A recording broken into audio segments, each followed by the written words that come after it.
Alongside head Javelina volleyball coach Tanya Allen, I'm Mark and Sarah for Javelina Athletics. After, Coach, you guys start off this Emerald Beach tournament with two games, a win and a loss. You guys picked up the win in the second match against Westminster after a really tough loss against St. Mary's. How happy are you with where your team kind of shook off what was a really difficult loss in a hard-fought game and came out and got a win against Westminster? Both teams today were very tough offensively. We struggled with the blocking. St. Mary's had some cannons. I mean, they had some really good arms, and we didn't do a good job of slowing them down, and I think it frustrated us, and we weren't able to then score on our side. And then in the second match, I think we bounced back a little bit, and our offense got a little bit better, which I still think we have some work to do on the blocking, but it was nice to see some improvement on the offense. This Westminster match was really, to use a cliche, really back and forth. There was a point in time for 2 sets when either team had a run longer than 4 points. How tough is it for a team to kind of stay in? How tough is it for a team mentally in a match like that where there aren't any runs, there's no big lead, where it's just kind of going, like you get a point and you'd seem like the other team would get one right away? Yeah, I think that means there's a lot of offense happening. I mean, it's kill from the other side, kill from us, kill from the other side. I don't think that means there's not a lot of defense being played, you know. And I think that was one of our issues today, is that we weren't blocking enough balls, which was making it hard on our defenders to pursue balls. I think that was one of our issues, but it is nice to see that we were getting kills and we were doing better with the offense.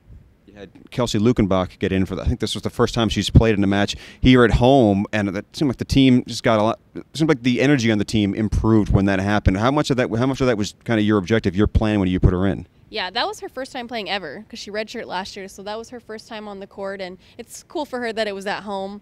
She's such a good kid, and she's been working really hard in practice, and she has a pretty big arm, you know, and so I thought definitely we could use her big arm in the game, get a little bit of offense going, but also I knew that the team really supports her and backs her, as they do everyone, and I figured they would get pretty excited for her, it being her first time on the court, and I really wanted to play on that energy.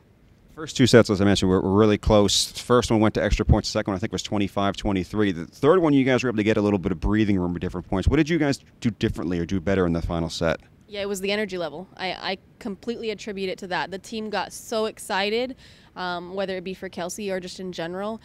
They got excited, and I think that gave us just a little bit of momentum and gave us a little bit more breathing room.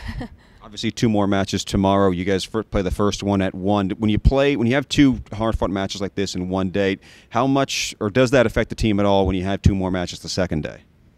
You know, I think they're all tough matches going into it, and the teams tomorrow, again, are very tough teams, and we're going to have to improve. We're going to have to keep getting better if we want to beat those teams, and I think the girls go get a good sleep and regroup mentally and come back tomorrow, hopefully bring some energy.